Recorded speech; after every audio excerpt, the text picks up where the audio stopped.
मनुष्य की सबसे बड़ी दुर्बलता क्या होती है? सोचिए। धन, प्रेम, अहंकार। मनुष्य की सबसे बड़ी दुर्बलता होती है उसके रहस्य। चाहे आप कितने भी शक्तिशाली क्यों ना हो, कितने भी प्रबल क्यों ना हो, परंतु उसके रहस्य उसके नाश की चाबी होती है। इसलिए यदि प्रबल रहना है, शक्तिशाली रहना है, समर्थ रहना है, तो अपने रहस्य को किसी को भी ना बताएं, ना मित्र को और ना ही शत्रु को, क्योंकि समय पड़ने पर कब कौन शत्रु हो जाए ऐसा कहना संभव नहीं। विभीषण को रावण के अमृत कुंड का ज्ञात था, इसीलिए प्रभु श्री राम रावण का वध करने में सफल हो सके। इसलिए उचित यही है कि आप अपने रहस्य को स्वयं तक ही सीमित रखें। मनुष्य जीवन की परीक्षा में सफल होने के लिए क्या नहीं करता? वो परिश्रम करता है, दौड़ भाग करता है, और ये सब करने के पश्चात भी जब उसका काम नहीं बनता तो वो नकल करता है ना? तनिक लौटिए अपने बचपन में, स्मरण कीजिए अपने बचपन की स्मृतियों का। क्या स्मरण हुआ? विद्यालय में जब आप परीक्षा देने जाते थे तो क्या होता था? आप ना सहे, परंतु कोई ना कोई सफलता पाने के लिए नकल करता ही था और उत्तीर्ण भी हो जाता था, है ना? परंतु जीवन की परीक्षा ऐसी नहीं होती। नकल करने वाला सफल नहीं होता। कारण विद्यालय में सबके प्रश्न पत्र एक होते थे, परंतु जीवन के प्रश्न पत्र और उनकी कठिनाई सबके लिए भिन्न होती, तो निश्चित रूप से उनके उत्तर भी भिन्न होंगे ना। इसलिए यदि आपको जीवन में सफलता पानी है तो नकल ना कीजिए, स्वयं के प्रश्नों का उत्तर स्वयं ढूंढिए और सफलता आपकी ही होगी। मनुष्य का जीवन हार और जीत, विजय और पराजय, सफलता और असफलता के मध्य झूलता रहता है। आपके साथ भी ऐसा होता होगा, है ना? जब आप सफल होते हैं, किसी चुनौती पर विजय पाते हैं, तो मन प्रसन्नता से आनंद के उपवन में झूमने लगता है, और जब आप असफल होते हैं तब मन दुख और पीड़ा के सागर में डूबने लगता है। परंतु वास्तव में सफलता और असफलता है क्या? तनिक ध्यान से सोचिए। ये केवल हमारी मनोस्थिति मात्र है। हमारी पराजय तब नहीं होती जब हमारा शत्रु विजय प्राप्त कर ले। हमारी पराजय तब होती है जब हम पराजय स्वीकार कर लें। हम असफल तब नहीं होते जब हम लक्ष्य ना पा सके। हम असफल तब होते हैं जब हम प्रयास करना बंद कर दें। इसलिए प्रयास करते रहें और हार ना माने, क्योंकि जिस दिन आप हार स्वीकारना बंद कर देंगे, जीत आपके चरणों में होगी।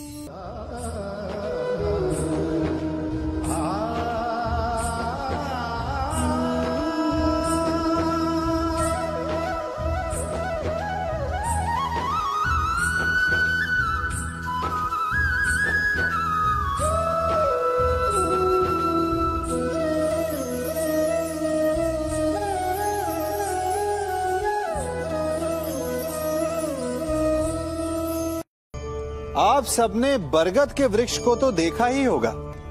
क्या आपको ज्ञात है, बरगद के वृक्ष के बीज का आकार राई से भी छोटा होता है, परंतु बरगद का वृक्ष संसार के महाकाय वृक्षों में जाना जाता है।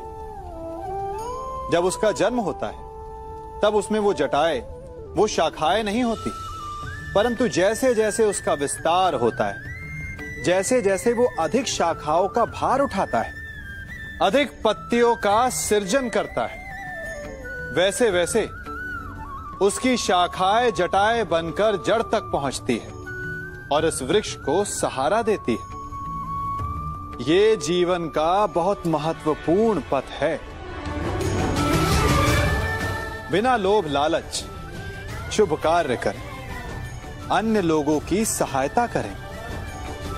धीरे धीरे आपने जिनकी सहायता की वो आपके सहायक बनते जाएंगे, आपकी जड़ों को और बलशाली बनाएंगे, आयु मान और आकार बढ़ाएंगे। सहजीवन, सहायता और निष्काम कर्म आपको मृत्यु के पश्चात भी मरने नहीं देगा, आपको अमर रखेगा। हमारा शरीर प्रकृति का एक महान आविष्कार है। इससे जटिल संरचना संसार में और कोई नहीं। हमारा शरीर जितना जटिल है, यदि इसे ठीक से जाना जाए तो इससे अधिक सरल ज्ञान देने वाला और कोई नहीं। हमारे शरीर में पंच इंद्रियां होती हैं जो हमें भाव, गुण और वस्तुओं का बोध कराती हैं। हमारे पास आंखें हैं, नाक है, स्पर्श के लिए त्वचा है, कान है और जीभा है। सबका भिन्न भिन्न कार्य है। आंखों से देखना, कानों से सुनना, नथनों से श्वास लेना, त्वचा से स्पर्श करना और जीभा से स्वाद लेना। परंतु क्या आपने कभी सोचा कि प्रकृति ने हमें 2 आंखें दी, 2 नथने दी, 2 कान दी, स्पर्श के लिए ये पूरा शरीर दिया, परंतु जीभा केवल 1 दी? ऐसा क्यों? क्योंकि प्रकृति चाहती है कि हम देखें अधिक, सुने अधिक और ज्ञान अधिक अर्जित करें, बोले कम।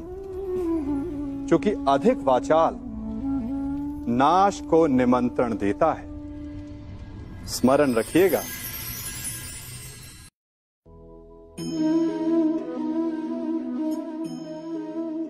ये सदा यही कहते आए कि यदि आगे बढ़ना है तो अपनों का साथ दो। सत्य कहते हैं, अपनों का साथ देना ही चाहिए, परंतु साथ देने से पूर्व ये अवश्य पहचान लेना चाहिए कि अपने हैं कौन। क्या अपने वही होते हैं जिनके साथ हमारा रक्त संबंध होता है, या अपने मित्र?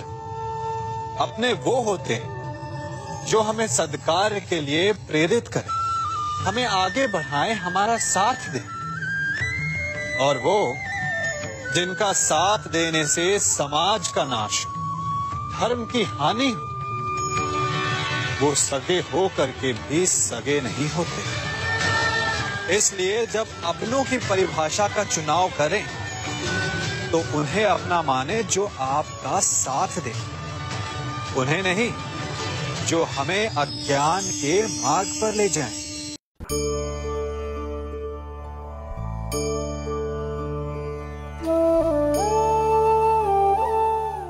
आप जिनसे प्रेम करते हैं सदा उनके समीप रहना चाहते हैं, नहीं चाहते कि कभी अपनों से दूर होना पड़े, बिछड़ना पड़े। परंतु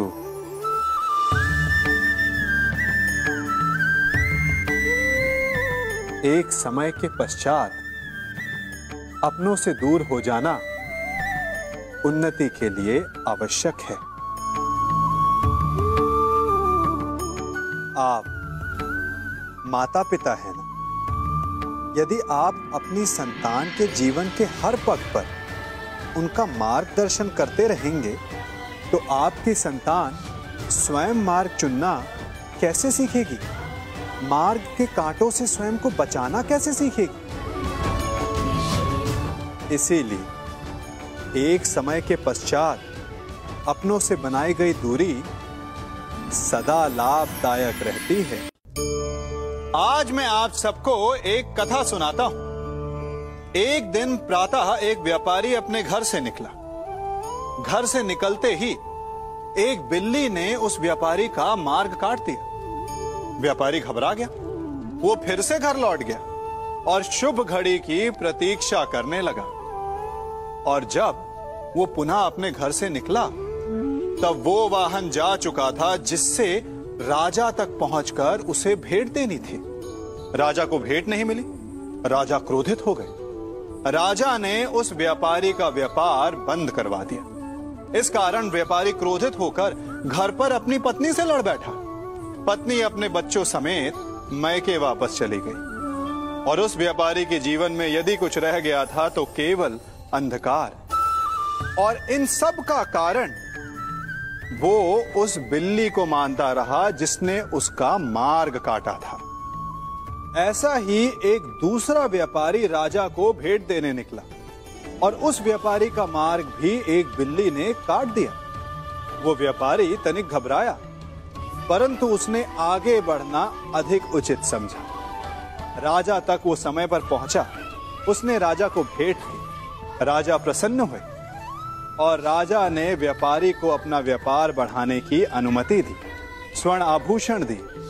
जब व्यापारी घर पर पहुंचा तो पत्नी को आभूषण और अपने बच्चों को देने के लिए वस्त्र थे उसके पास। हर ओर प्रसन्नता थी। समझ रहे हैं ना? दोनों के साथ एक ही प्रकार की घटना हुई, परंतु दोनों की प्रतिक्रिया भिन्न थी। ऐसा ही हमारा जीवन भी है। हमारे जीवन में प्रारब्ध का अपना स्थान है, परंतु उससे कई अधिक महत्वपूर्ण हमारी प्रतिक्रिया, हमारे सोच का प्रभाव है, क्योंकि यही हमारे जीवन को आकार देते हैं। इसलिए अपनी सोच को सकारात्मक रखिए। आपका जीवन सदैव आनंदमय।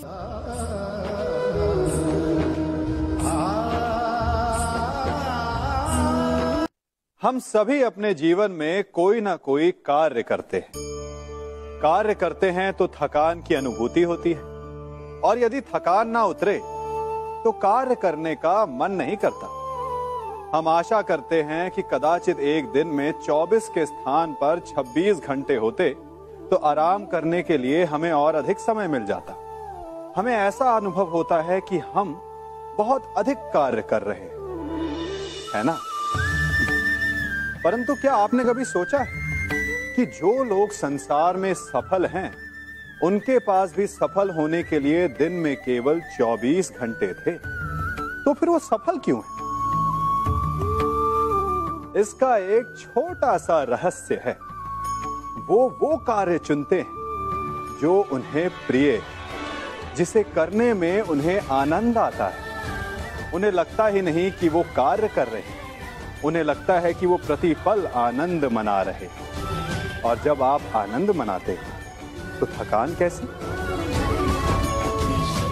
इसलिए यदि आप जीवन में कोई भी कार्य करें तो वो आपके मन को भाना चाहिए, या जो कार्य आप कर रहे हैं उसे अपने मन को भा देने दो।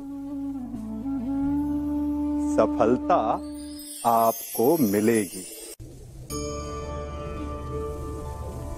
कभी सोचा है हमारा जीवन भी उस रेत की घड़ी की भांति है?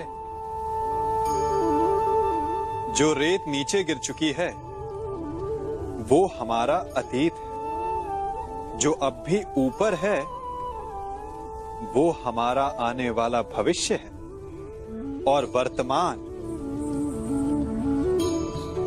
ये संकुचित स्थल है जहां से धीरे धीरे करके रेत गिर रही है। अर्थात हमारे पास जीने के लिए यही एक क्षण है। उसका उपयोग कैसे करना है ये हम पर निर्भर करता है। जो बीत गया उसका दुख मनाना है, या जो भविष्य में होने वाला है उसकी प्रतीक्षा में क्रोध करना है। सब कुछ करने के लिए यही एक क्षण है। प्रसन्न रहना है तो उसके लिए भी यही एक पल है। प्रतीक्षा करते रहोगे तो ये पल भी भूतकाल में बदल जाएगा। इसलिए आनंद के लिए, परोपकार के लिए प्रतीक्षा ना कीजिए। आपके पास जो पल है उनका भरपूर सदुपयोग कीजिए, क्योंकि इस घड़ी को पलटकर आप फिर से समय अवश्य गिन सकते हैं, परंतु अपना बीता हुआ समय आप वापस नहीं लौटा पाएंगे।